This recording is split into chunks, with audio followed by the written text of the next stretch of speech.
بسم اللہ الرحمن الرحیم۔ السلام علیکم ورحمۃ اللہ وبرکاتہ۔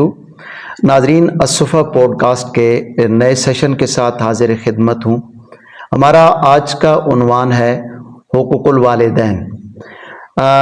حقوق العباد میں سے جو سب سے زیادہ فوقیت کا درجہ رکھتے ہیں وہ والدین کے حقوق ہیں۔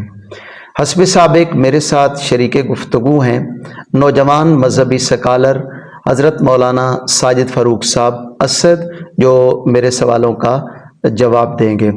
سب سے پہلے میں سوال کرنا چاہوں گا کہ دین اسلام کے اندر والدین کے مقام اور مرتبہ کو اختصار کے ساتھ ارشاد فرمائیں۔ بسم اللہ الرحمن الرحیم۔ وقت کے تقاضے کے عین مطابق آپ نے اچھے عنوان کا انتخاب کیا۔ والدین کے حقوق سے آگاہی دینا ضروری ہے تاکہ ہماری نوجوان نسل کو والدین کے حقوق سے آگاہی حاصل ہو اور وہ ان کے حقوق کو ادا کرنے میں تگ و دو کریں۔ جی، اسلام میں، دین میں والدین کے حقوق کی اہمیت کا اندازہ آپ اس بات سے لگا سکتے ہیں کہ اللہ تعالیٰ نے قرآن کریم میں جہاں بھی بندوں کے حقوق کا تذکرہ فرمایا ہے تو اس میں سر فہرست والدین کے حقوق کا تذکرہ کیا ہے۔ تو یہ بھی والدین کی حقوق کی اہمیت ہے، اور اس سے بڑھ کر اہمیت یہ ہے کہ اللہ تعالیٰ نے والدین کے حقوق کا تذکرہ ان مقامات پہ کیا ہے جہاں اس سے پہلے اللہ تعالیٰ نے اپنا حق اپنے بندوں کو بتایا ہے۔ جیسے سورہ بنی اسرائیل کی آیت کریمہ ہے وَقَضَىٰ رَبُّكَ أَلَّا تَعْبُدُوا إِلَّا إِيَّاهُ۔ اس میں اللہ تعالیٰ نے اپنا حق بیان کیا کہ اس دھرتی پہ عبادت اور بندگی صرف اور صرف اللہ کی ہوگی، اور اس کے بعد اللہ تعالیٰ نے والدین کے حقوق کا تذکرہ کیا۔ بنی اسرائیل سے میثاق لینے کا ذکر قرآن کریم سورہ بقرہ میں ہے، وہاں بھی اللہ تعالیٰ نے اپنا حق بیان کرنے کے بعد کہ لا تعبدون الا اللہ، اس کے بعد والدین کے حقوق کا تذکرہ فرمایا۔ تو اللہ تعالیٰ نے اپنے حق کے بعد جو والدین کے حقوق کا تذکرہ کیا ہے، اس سے والدین کے حقوق کی اہمیت کا پتہ چلتا ہے، اور پھر تمام بندوں میں سے حق سب سے مقدم جو ہے وہ والدین کا ہے۔ اس سے آپ بخوبی اندازہ لگا سکتے ہیں۔ آپ نے قرآن مجید کا بہت ہی خوبصورتی سے ریفرنس دیتے ہوئے والدین کے حقوق کا درجہ ذکر فرمایا ہے۔ میں چاہتا ہوں کہ اس بات کو تھوڑا سا قرآن مجید کے پیرائے کے حوالے سے مزید وضاحت سے ارشاد فرما دیں کہ قرآن مجید کے اندر والدین کے حقوق کو کس انداز سے بیان کیا گیا ہے۔ والدین کے حقوق کو اگر قرآن کریم کے اس تناظر میں سمجھنا ہے تو اس لیے سورہ بنی اسرائیل کا یہ مقام قابل غور ہے۔ اس میں اللہ تعالیٰ نے والدین کے ساتھ حسن سلوک کا ذکر کیا ہے، وَبِالْوَالِدَيْنِ إِحْسَانًا، والدین کے ساتھ احسان کرو، بھلائی کرو۔ اور اس میں بہت ساری چیزیں آ جاتی ہیں کہ والدین کی خدمت گزاری بھی اس میں شامل ہے، اور والدین کی ضروریات کا خیال رکھنا، ان کے راحت و آرام کا خیال رکھنا بھی اس میں شامل ہے۔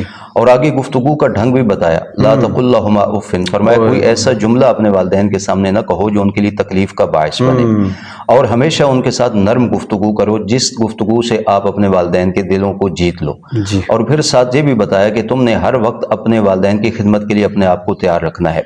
یہ اس مقام کی ان آیات کا میں مفہوم عرض کر رہا ہوں۔ اور پھر یہ وہ حق ہے جو شریعت مطہرہ نے بتایا ہے والدین کا، جو ان کی زندگی میں اولاد کے ذمہ ہے اور انہوں نے ادا کرنا ہے، کہ ان کے ساتھ یہ سارے معاملات کرنے ہیں جو قرآن کے بتائے ہوئے ہیں، یہاں تک کہ وہ دنیا سے گزر جائیں تو پھر ان کے لیے رحمت کی دعا بھی کرنی ہے۔ قرآن کریم کا یہ مقام اس درجے میں والدین کے حقوق کا تذکرہ کرتا ہے۔ اور بھی قرآن کریم کے ایسے مقامات ہیں جہاں والدین کے ساتھ حسن سلوک کا حکم دیا گیا ہے، پھر والدین میں سے ماں کا ذکر پہلے ہے، اور اسی طریقے سے والد کے حقوق کا تذکرہ بھی موجود ہے۔ تو یہ سارے وہ درجات ہیں جن درجات میں والدین کے حقوق سے ذرا تفصیل سے آگاہی لوگوں کو فراہم کی گئی ہے۔ آپ نے حسن سلوک کی بات فرمائی ہے، تو والدین کے ساتھ اس قدر حسن سلوک کی تاکید کیوں کی گئی ہے؟ والدین چونکہ انسان کے محسن ہیں، سب سے بڑی محسن ذات تو انسان کی اللہ تعالیٰ کی ذات ہے، لیکن ایک سبب ہے انسان کی دنیا میں آنے کا اس کے والدین۔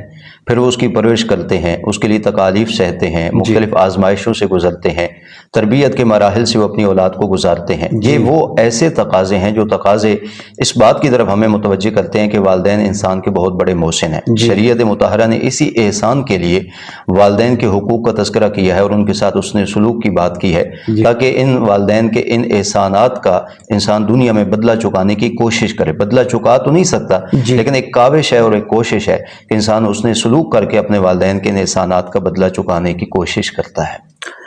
گزارش کرنا چاہوں گا کہ قرآن اور احادیث مبارکہ کی روشنی میں جو والدین کے حقوق بتائے گئے ہیں، اختصار کے ساتھ اگر جو عام حقوق ہیں وہ ذرا ارشاد فرما دیں۔ اگر اس کو دی پوائنٹ ڈسکس کیا جائے جی تو یہ سارے حقوق جو قرآن و سنت کی روشنی میں ہمارے جی سامنے آتے ہیں والدین کے، وہ یہ ہیں کہ سب سے پہلے تو ان کے ساتھ نرم لہجے سے بات کی جائے، ایسا لہجہ اختیار کیا جائے جس سے ان کے دلوں کو جیتا جائے، جی نہ کہ ان کے دلوں کو دکھ پہنچایا جائے۔ دوسرے نمبر پر ان کی خدمت گزاری کی جائے اور خدمت کے لیے ہمہ وقت بندہ تیار رہے۔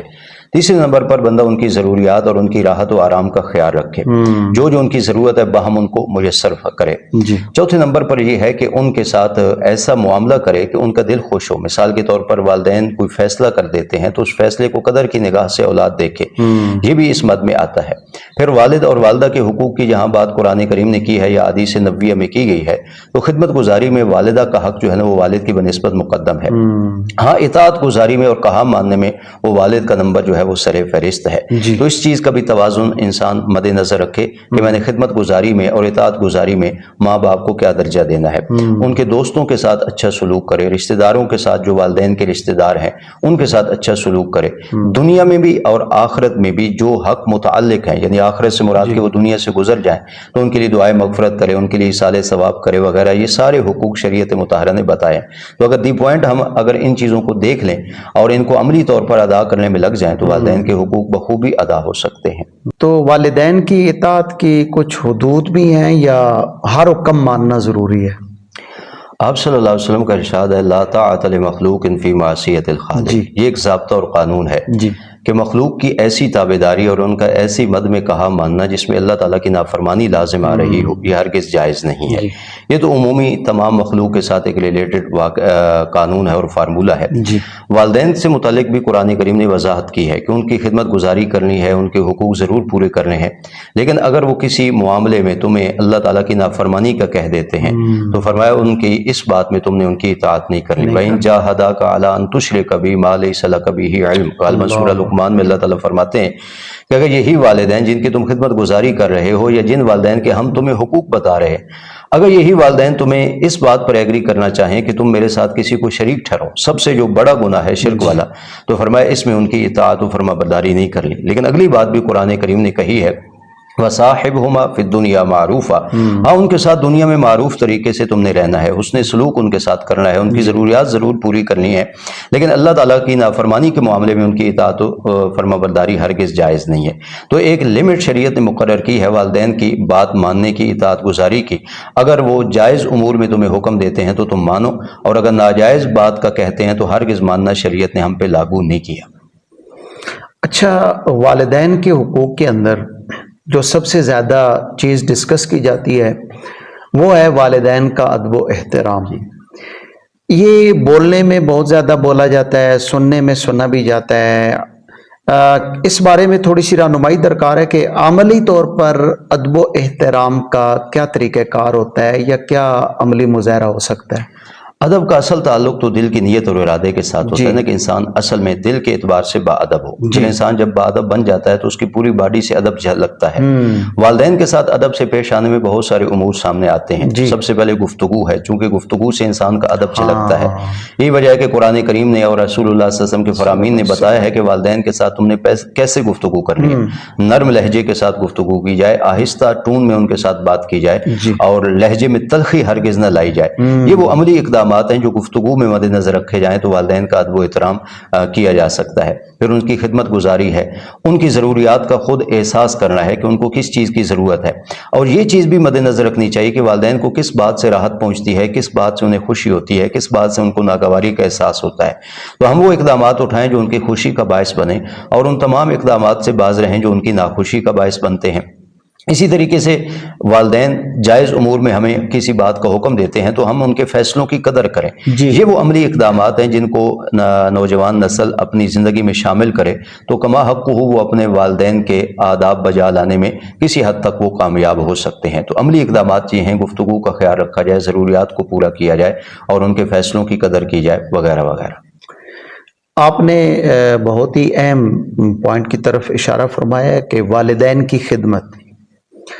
پوچھنا یہ چاہوں گا کہ خدمت کا مطلب کیا صرف مالی خدمت کر دینا کافی ہے؟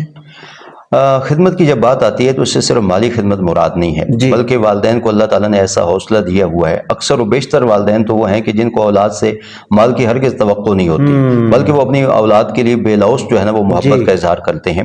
اس سے بڑھ کر وہ یہ چاہتے ہیں کہ ان کی اولاد ان کے لیے سکون کا باعث بنے، ان کے ساتھ نرم رویے سے پیش آئے، ان کے فیصلوں کی قدر کرے، ان کی خدمت گزاری کرے، ان کی اطاعت گزاری کرے۔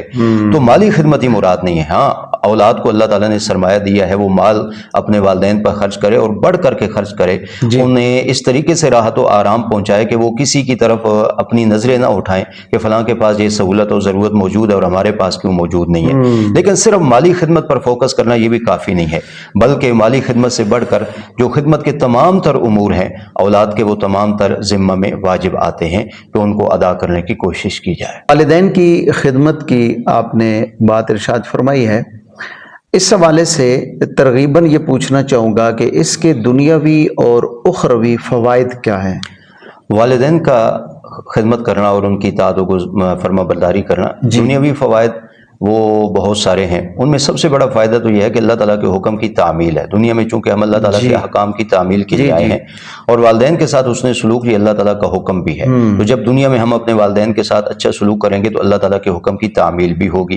اسی طرح والدین کی خدمت کرنے سے ذہنی سکون بھی ملتا ہے، دلی سکون بھی میسر آتا ہے، عمر میں برکت بھی ہوتی ہے، رزق میں وسعت بھی اللہ تعالیٰ والدین کی خدمت کی وجہ سے پیدا کرتے ہیں۔ سب سے بڑی بات یہ ہے کہ آدمی اپنے والدین کی خدمت کر کے بہت ساری ان کی دعائیں سمیٹ سکتا ہے۔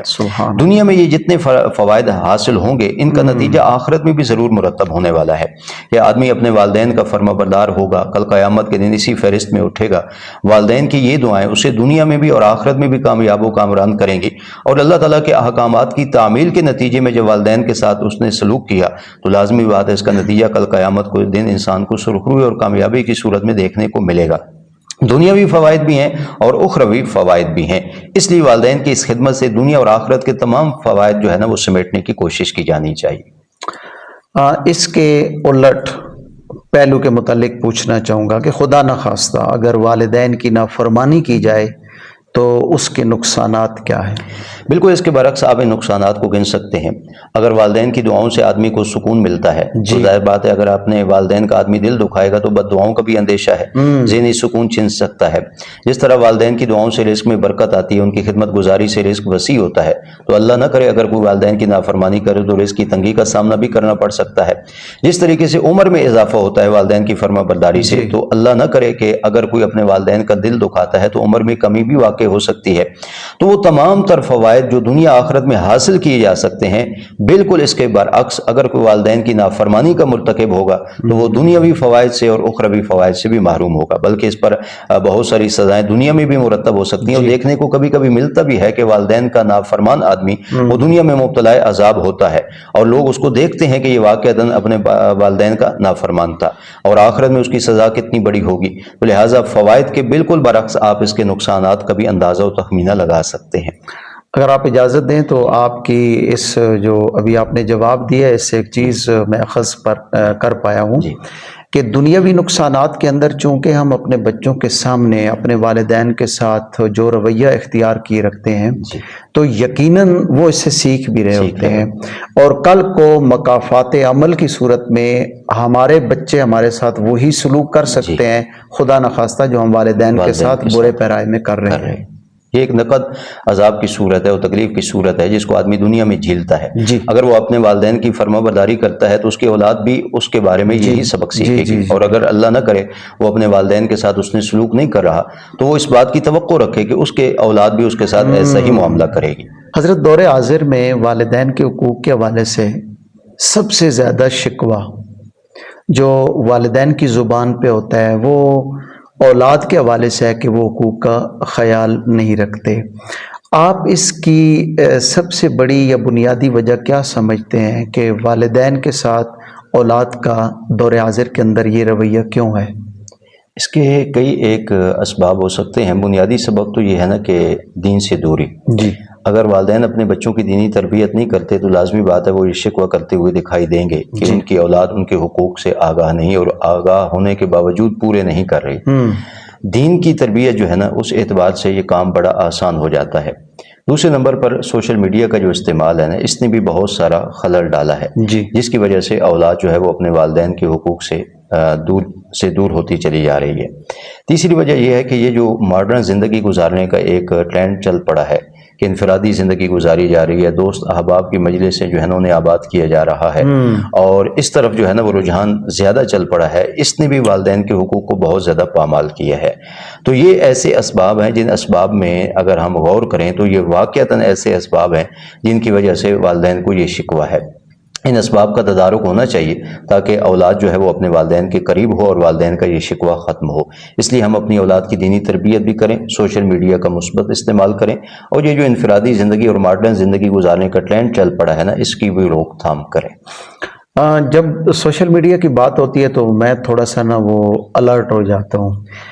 پوچھنا چاہوں گا کہ آپ نے سوشل میڈیا کی بات کی ہے، اس حوالے سے جو والدین کے حقوق کی جو ہے نا مکمل نہ کرنے یا پورا نہ کرنے کی بات ہے، تو سوشل میڈیا کیا کردار ادا کر رہا ہے؟ سوشل میڈیا نے جو ہے نا زندگی گزارنے کا جو ہے نا ہمارا طریقہ کار ہی بدل دیا ہے، ہمیں فیشن کی طرف متوجہ کر دیا ہے، ہمیں مختلف ایسے مناظر دکھائے گئے ہیں جس میں والدین اور اولاد کے درمیان ایک بعد اور دوری ہے، اور اس کو باقاعدہ کریٹ کیا جا رہا ہے، اور اس کو فیشن کے نام پر اور ماڈرن زندگی کے نام پر اس کو لانچ کیا گیا ہے، جس کی وجہ سے ہماری نوجوان نسل اسی چیز پر فوکس کر رہی ہے، اور ایسا بھی دکھایا جاتا ہے کہ والدین جو ہے وہ اپنی اولاد پر بوجھ ہیں، جس کی وجہ سے اولاد جو ہے نا وہ اپنے والدین سے دور ہو رہی ہے۔ سوشل میڈیا ہی کے ذریعے سے یہ چیز بھی متعارف کروائی گئی ہے کہ اولاد اگر والدین کے حقوق پورے نہیں کر سکتی تو انہیں اولڈ ہوم میں جا کر کے چھوڑ آئے۔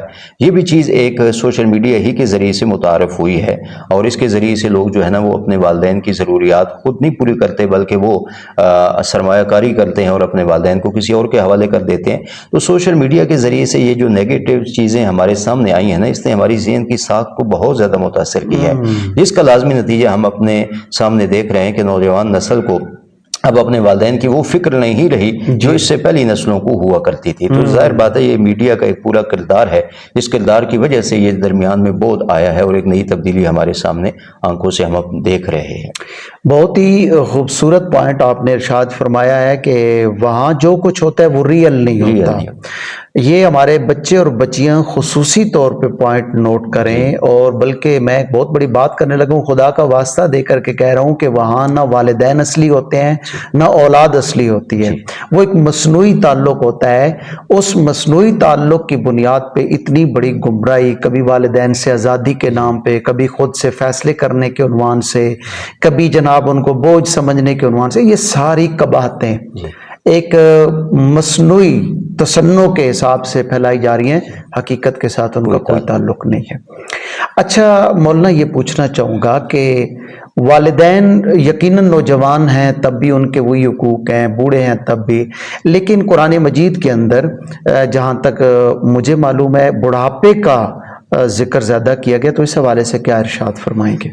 بہت اچھی بات آپ نے کہی ہے کہ والدین کے حقوق تو ہر عمر میں سیم ہے، جی، لیکن عمر میں اضافہ ہونے کے ساتھ، یعنی والدین جب بڑھاپے کی عمر کو پہنچ جائیں تو یہ تاکید شریعت نے بڑھا دی ہے۔ اس کی وجہ یہ ہے کہ بڑھاپے میں ہر آدمی کی جو فطرت ہے وہ بچوں کی طرح لوٹ آتی ہے۔ جس طرح بچہ ایک بات کو بار بار دہراتا ہے، ایک بات پر بار بار ضد کرتا ہے، اور وہ چاہتا ہے کہ میری ضروریات کو پورا کیا جائے اور دوسرے افراد میری طرف متوجہ ہوں، بچے کے اندر جتنی عادات ہوتی ہیں نا، بڑھاپے میں یہ عادات جو ہے نا لوگوں میں واپس آ جاتی ہیں۔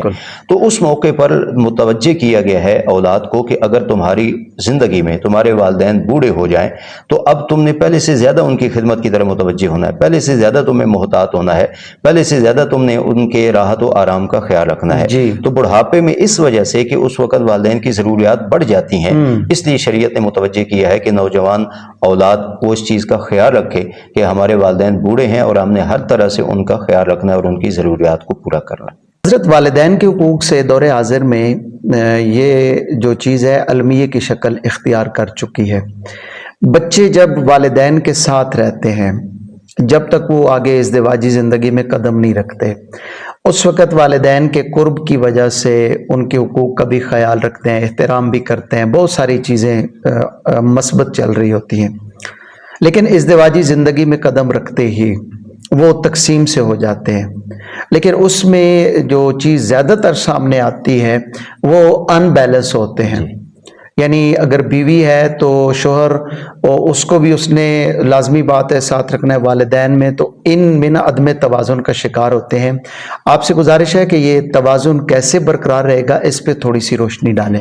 اس کے لیے بڑا مختصر سا فارمولہ ہے، وہ یہ ہے جی کہ جب شریعت نے ہر ایک کے حقوق کو الگ الگ بیان کر دیا ہے، والدین کے حقوق بیان کر دی ہیں، شریک حیات کے حقوق بیان کر دی ہیں، میاں بیوی کے حقوق ہیں، تو ہر ایک کے حق کو پہچان کر اگر اس کی ادائیگی کی طرف ہم متوجہ ہو جائیں تو یقیناً کسی کا بھی حق پامال نہیں ہوگا۔ جی عموماً ہم ان بیلنس اس وجہ سے ہو جاتے ہیں کہ ہمیں حقوق سے آگاہی نہیں ہوتی، اور اگر کہیں آگاہی ہوتی بھی ہے تو عملی سستی کی وجہ سے ہم ایک دوسرے کے حقوق کو ایسے گڑبڑ کر دیتے ہیں کہ جس کے نتیجے میں جو ہے نا معاملہ ہمارے ہاتھ سے نکل جاتا ہے۔ اگر ہم بیلنس برابر رکھیں، بیوی کے حقوق کو مد نظر رکھیں، والدہ کے حقوق کو مد نظر رکھیں، والد کے حقوق کو مد نظر رکھیں، اور ان حقوق کو اسی طرح ادا کریں جس طرح شریعت نے ان کا ایک دائرہ کار مقرر کیا ہے۔ اور دوسرا یہاں میں یہ بھی کہوں گا کہ والدین کو بھی چاہیے اور اسی طریقے سے شریک حیات کو بھی چاہیے کہ وہ بھی ایک دوسرے کے حقوق کی پامالی میں دخل اندازی نہ کریں۔ عموماً جو ہے نا وہ مائنڈ سیٹ ایسا کر دیا جاتا ہے والدین کی طرف سے کہ وہ آدمی اپنی بیوی کے حقوق جو ہے نا انہیں ادا کر نہیں پاتا، اور بیوی کی طرف سے ایسا مائنڈ بنا دیا جاتا ہے کہ آدمی اپنے والدین کے بارے میں بدگماں ہونے لگتا ہے۔ تو ان چیزوں کو اپنی زندگی سے ہم نکالیں اور ہر کے حق کو اس کے معیار پر رکھتے ہوئے اور اس کے دائرہ کار میں رکھتے ہوئے اگر ہم ادا کریں گے تو یقیناً یہ توازن برقرار رہے گا۔